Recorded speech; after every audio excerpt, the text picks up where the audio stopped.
The Samsung Galaxy Z Fold 3 has been released 2 days ago. We have a lot of discussions that need to be made and justifications for the prices, and we will get into all of this right after the introduction.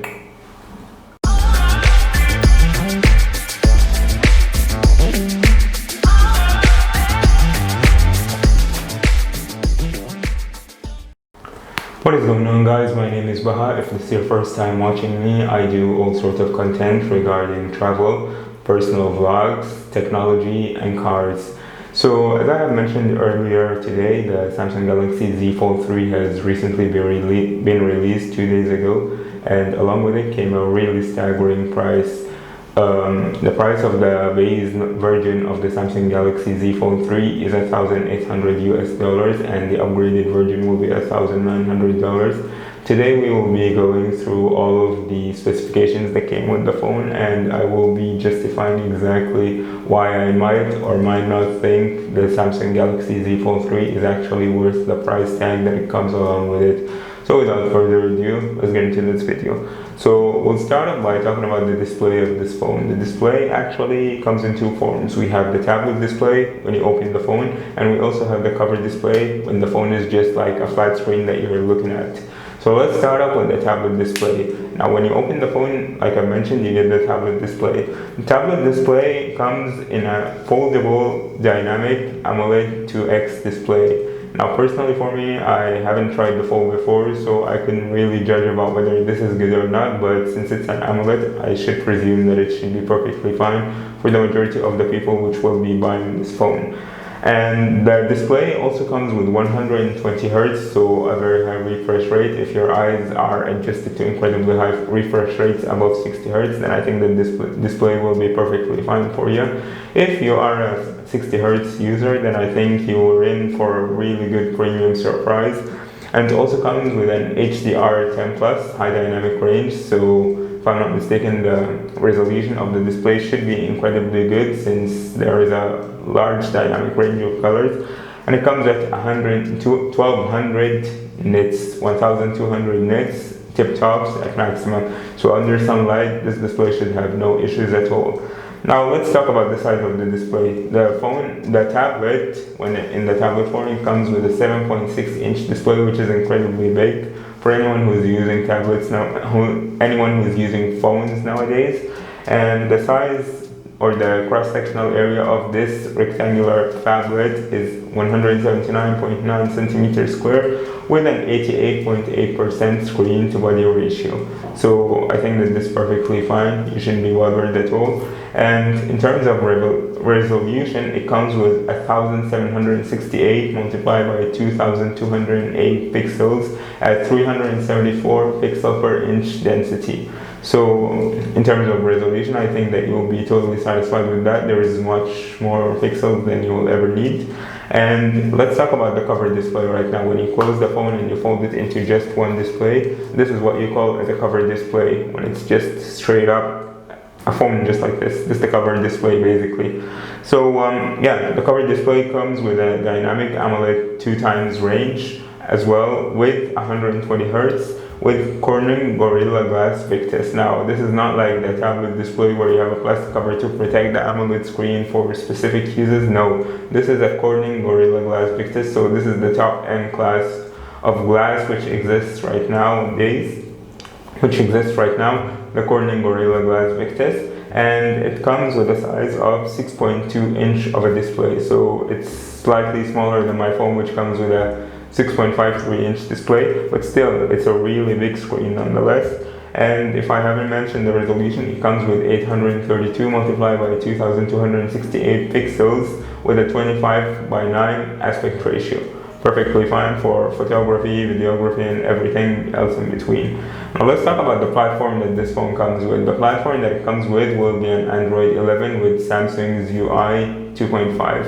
This is Samsung's One UI 2.5. This is Samsung's highest end user interface, and from personal experience I would say that the One UI is one of the best skins out there. I have tried it before with the S10 Plus or S20 or S21 before. I don't remember, it was one of these phones, a friend of mine had it, so I have tried it before, and I would say that this is a really good skin, and it has a ton of features out there. Now, in terms of the chip that this phone comes with, it will be the Qualcomm Snapdragon 888, not the 888 Plus, no, just the 888, which is a 5G and 5nm fabrication chip. And let's talk about the CPU and the GPU. The CPU is octa-core, so it has 8 cores, should be able to perform majority of the normal operations that the CPU needs to do perfectly fine. In terms of GPU, it comes with Adreno 660. Again, I'm no gamer, so I couldn't really judge about this. I don't really know much about phone GPUs, but I presume that it should be good enough for the gaming performance on this tablet, considering the crazy price tag that it comes with, which will be discussed again at the end of this video. Now, let's talk about the memory. So this phone actually has no external memory support, so whatever you choose in terms of specifications, you have no other option but just to live with it and make sure that you use your memory wisely. Otherwise, you will have an incredibly hard time adjusting to what exactly your needs are. So know exactly what you will be using this phone for and know what you need it for. Otherwise, the specifications will really bug you down the line, especially that you cannot upgrade it later on, which is a major disadvantage, but companies need to make their money somehow, and I fully do not support this at all.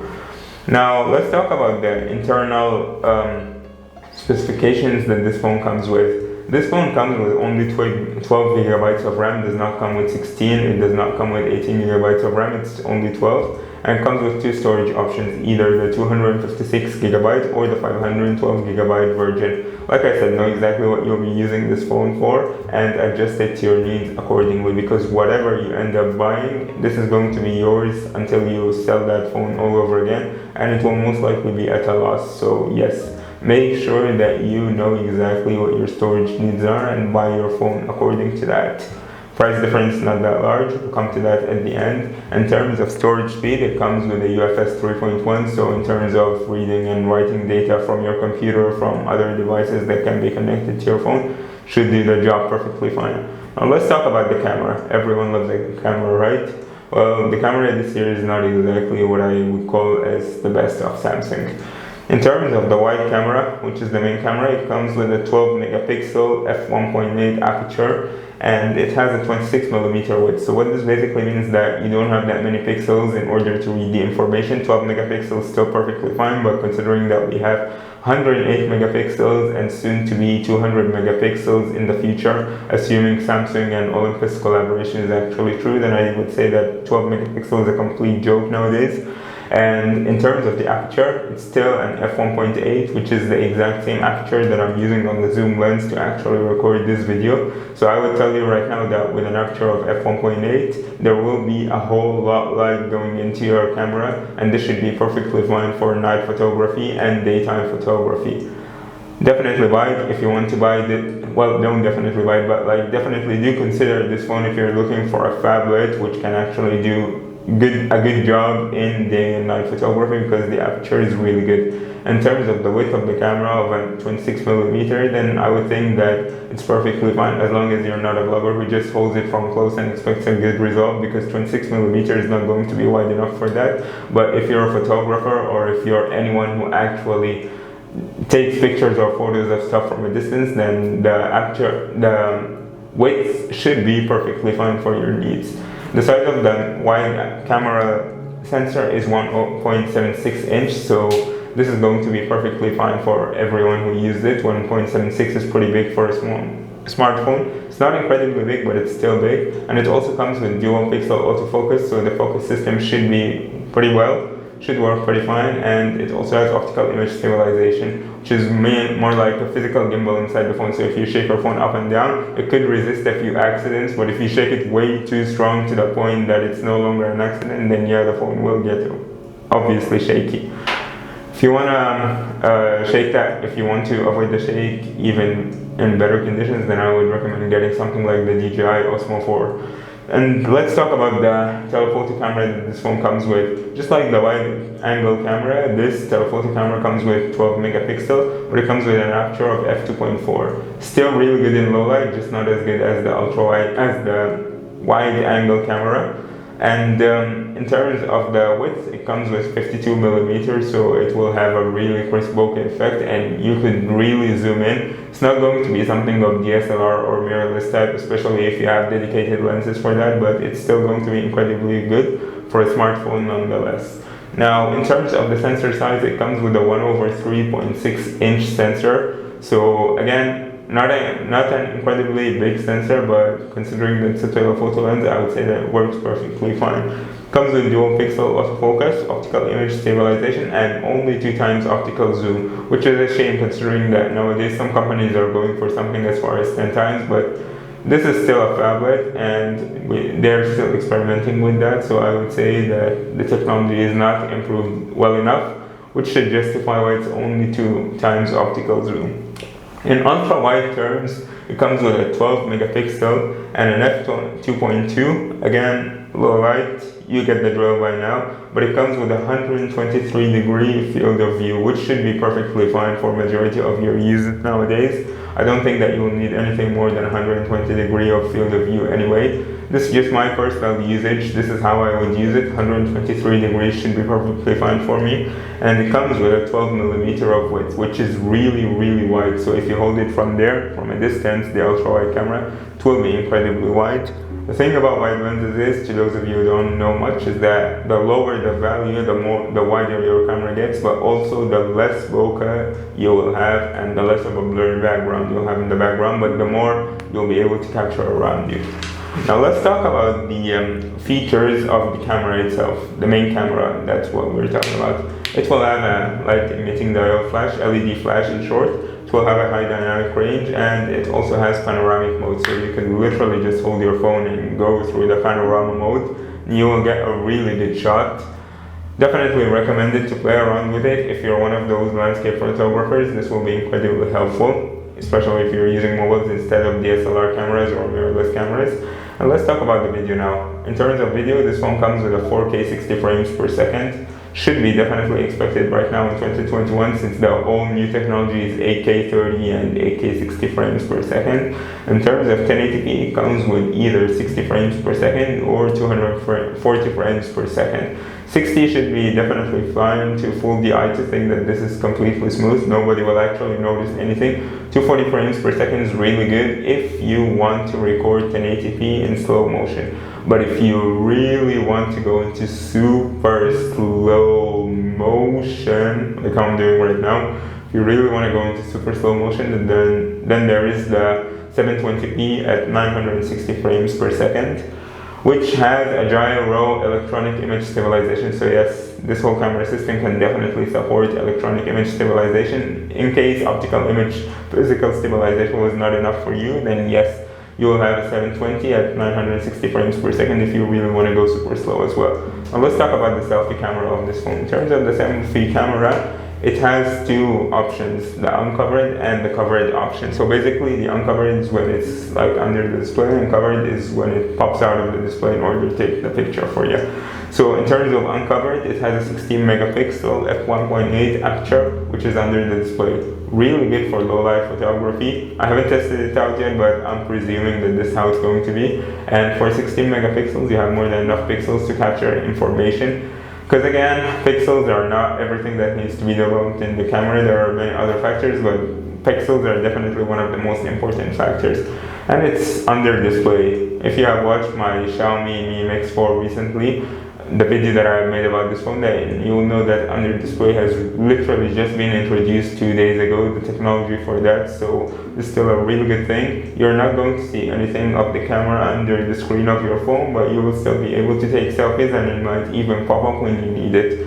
Now, in terms of the covered camera, which is basically when you are taking the picture itself, or if I'm not mistaken, I'm a little bit confused between these two. I'll get this sorted out in the editing version, but in terms of the covered camera, then you have 10 megapixel f2.2 aperture, still good enough for low light, and a 26 millimeter width, so should be perfectly fine, assuming that you're not using this for vlogging, and a 1/1.3 inch sensor, which is big enough for majority of the information collection for light and photography and videography uses that you'll be needing it for. In terms of features, it comes with a high dynamic range, and in terms of video, it comes with 4K 30p or 1080p 30p, 1080 30 frames per second, or 4K 30 frames per second with a gyro electronic image stabilization.